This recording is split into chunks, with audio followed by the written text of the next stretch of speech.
오늘은 우리가 이사야 14번째 시간으로 임마누엘이라는 제목으로 같이 말씀을 나누도록 하겠습니다. 하나님께서 이사야를 통해 아하스 왕에게 말씀하시기를 현실을 바라보면서 두려워하지 말고 하나님을 바라보라 하십니다.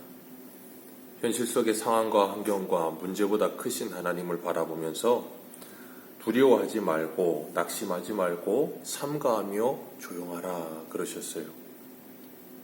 그런데 아하스는 이사야를 통해 하나님의 말씀을 들었음에도 불구하고 그 말씀을 믿지 못합니다.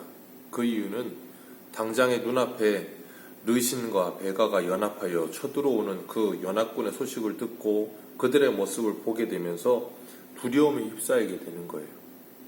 사람은 누구나 다 눈에 보이는 현실적인 문제에 두려움을 느끼게 됩니다. 엘리사의 사환도 아람 군대가 사마리아 성을 둘러싸고 있는 걸 보면서 두려워하잖아요.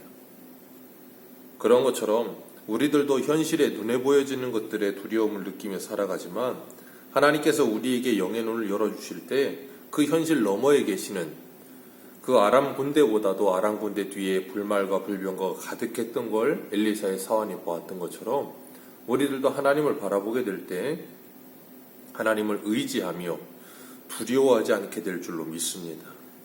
하나님은 아하스를 재촉하시면서 그에게 책망하지 않으시고 하나님을 믿지 않는 아하스에게 믿음을 주시기 위해서 그에게 징조를 구하라 그렇게 말씀을 하세요. 깊은 데든지 높은 데든지 구하라 그랬더니 이 아하스가 이 엘리야에게 뭐라 그러냐면 징조를 구하지 않겠다라고 이야기를 해요. 믿음이 좋아서 징조를 구하지 않는 것이 아니라 하나님을 믿지 못하기 때문에 징조를 구하지도 못하는 거예요. 하나님은 믿음이 연약한 하나님의 사람들에게 끊임없이 하나님의 징조와 하나님의 징표를 보여주십니다. 모세를 부르셨을 때도 지팡이를 통해서 하나님이 징조를 보여주시고 이 백성을 인도하여 내서 네가 이 산에서 나를 예배하게 될 것이다 그렇게 하나님께서 징조도 보여주시고 말씀하시고 기드온에게도 양털 뭉치에 이슬이 내리게 하시면서 하나님이 이 일을 하게 하신 것이라는 것을 눈으로 확인시켜 주시기도 하셨어요.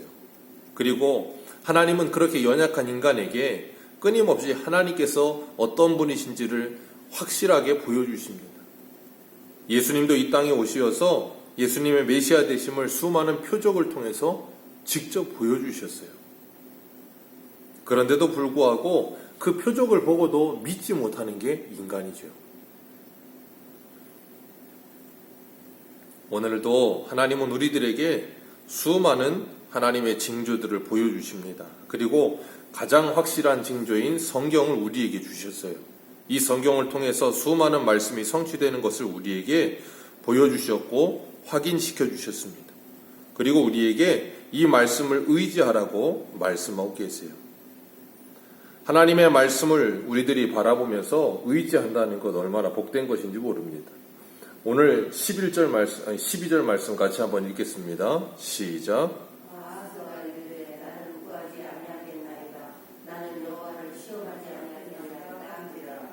아멘. 하나님이 징조를 구하라는데도 구하지 않아요? 그랬더니 이사야가 책망을 하죠. 다윗의 집이여 원하건대 들을지어다. 너희가 사람을 괴롭게 하고서 그것을 작은 일로 여겨 또 나의 하나님을 괴롭게 하느냐 그렇게 말씀하세요. 사람을 괴롭게 하였다는 말은 뭐냐면 이스라엘 백성들을 고통과 괴로움 가운데 몰아넣었다는 거예요. 그리고 하나님을 괴롭게 하였다는 말은 무엇인가 하면 하나님께서 징조를 보여주시겠다라고 말씀하시는데도 하나님을 믿지 못하고 그리고 이사야를 통해서 하나님을 의지하라고 말씀하시면서 르신과 베가는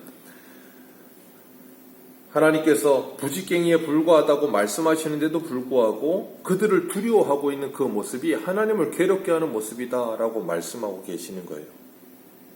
그러면서 하나님께서 뭐라 그러시는가 하면 이 17절 말씀 같이 한번 읽겠습니다. 시작.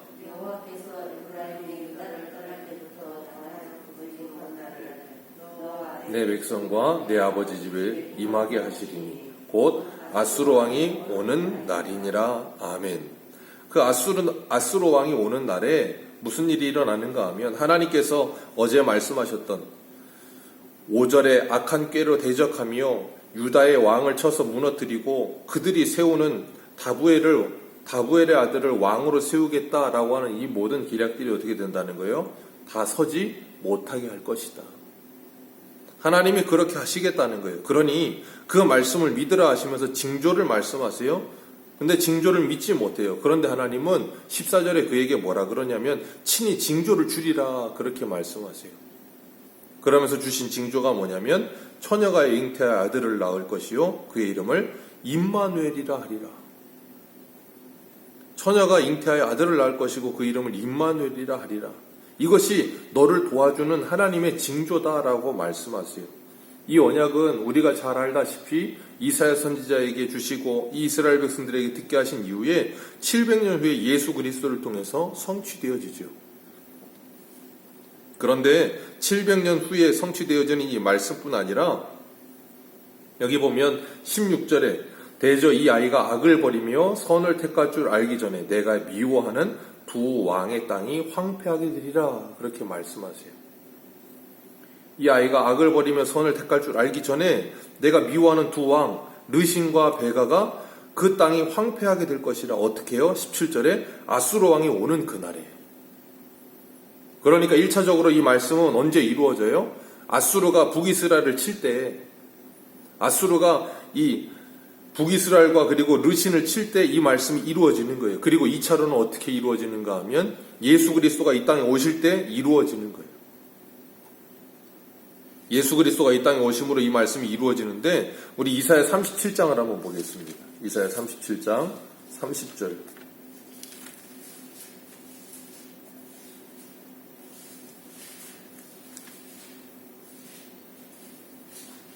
하나님이 주시는 징조가 나오는데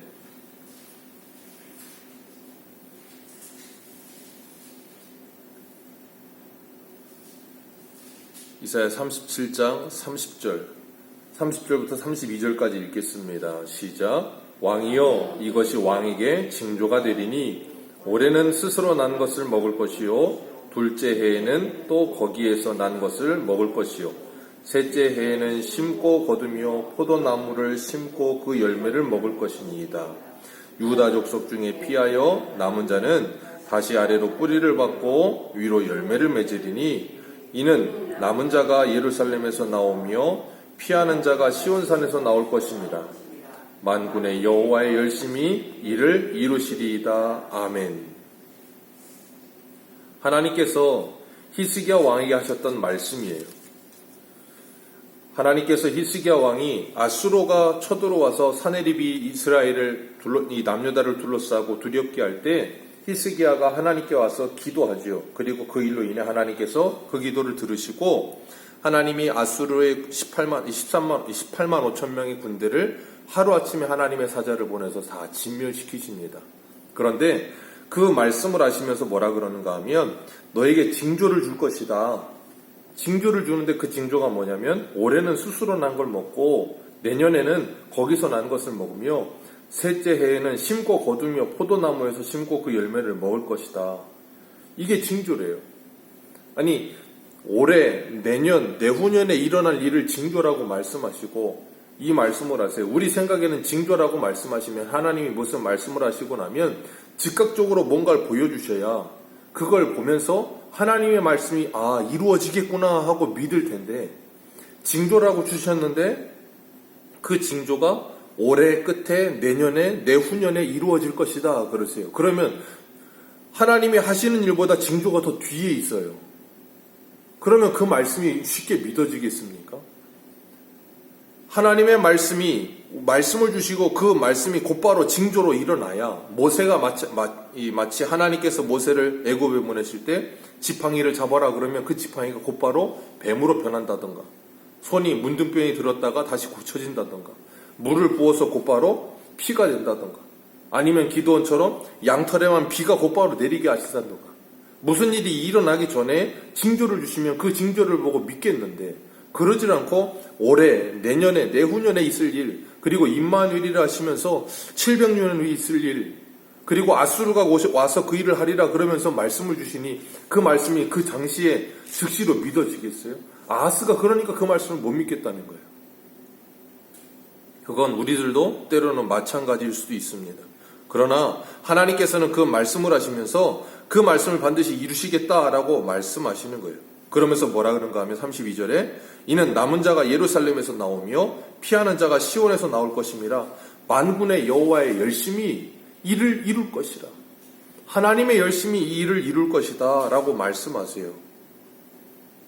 하나님께서 우리들에게 오늘도 우리에게 말씀하시는 것이 무엇인가 하면 하나님이 우리에게 말씀하신 징조를 우리에게 주시고 읽게 하실 때 하나님께서 그 징조를 주시고 그 말씀을 반드시 이루시겠다라고 말씀하시는 거예요. 하나님의 열심히 그 일을 하겠다는 거예요. 그렇기 때문에 우리에게 그 말씀을 붙들고 의지하라고 말씀하시는 거예요. 그러시면서 17절 다시 한번 읽습니다. 시작. 오늘 본문 17절입니다. 시작. 여호와께서 어떠하니 바다를 갈라져도 가만히 보지 못하는 너와 내 백성과 내 아버지 집에 임하시리니 곧 아수르 왕이 오는 날이니라. 아멘. 곧 아수르 왕이 오는 날이니라. 그 날에 이것이 이루어진다. 무엇이 이루어져요? 임마누엘이 이루어진다. 하나님께서 임마누엘, 우리와 함께 하시는 하나님, 하나님께서 아하스 왕에게, 하나님을 믿지 못하는 아하스 왕에게 임마누엘을 하나님이 징조로 주세요. 내가 너와 함께 할 것이다. 그러시면서 이 말씀을 징조로 주신 말씀을 다 이루어지게 하셔서 아하스로 하여금 인생을 살아가면서 뭐하게 하시는가 하면 아수르가 왔을 때 이 르신과 베가가 멸망하고 그 땅이 황폐해야 되는 것을 눈으로 보게 하시면서 지금 당장은 그가 믿지 못하지만 시간이 흘러가면서 하나님이 하시는 모든 일이 되어지는 걸 보면서 뭐 하세요? 아, 하나님은 정말 말씀하시는 대로 이루시는 하나님이구나 하는 걸 믿게 만드시겠다는 거예요. 그게 임마누엘의 하나님 되세요. 그래서 창세기 28장 15절에도 하나님께서 야곱에게 나타나셔서 뭐라 그러세요? 내가 너와 함께하며 네가 어디로 가든지 내가 너와 그곳에 함께할 것이다. 그리고 내가 너에게 이루고자 하는 내 뜻이 다 이루어지기 전에는 너를 떠나지 아니하리라. 반드시 너에게 이루고자 하는 모든 그 하나님의 뜻이 다 이루어질 때까지는 떠나지 않고 너와 함께하며 이루어주리라.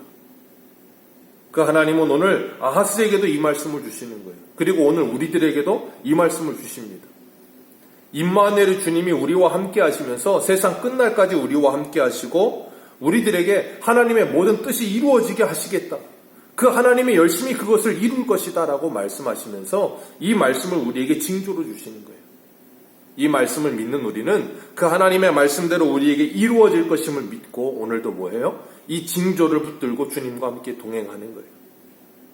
그리고 우리와 함께 하시는 하나님께서 모든 것을 합력하여서 하나님의 뜻을 이루어 주실 걸 믿고 오늘도 그 믿음으로 승리하는 저와 여러분들 되시기를 주님의 이름으로 축복합니다. 기도하겠습니다.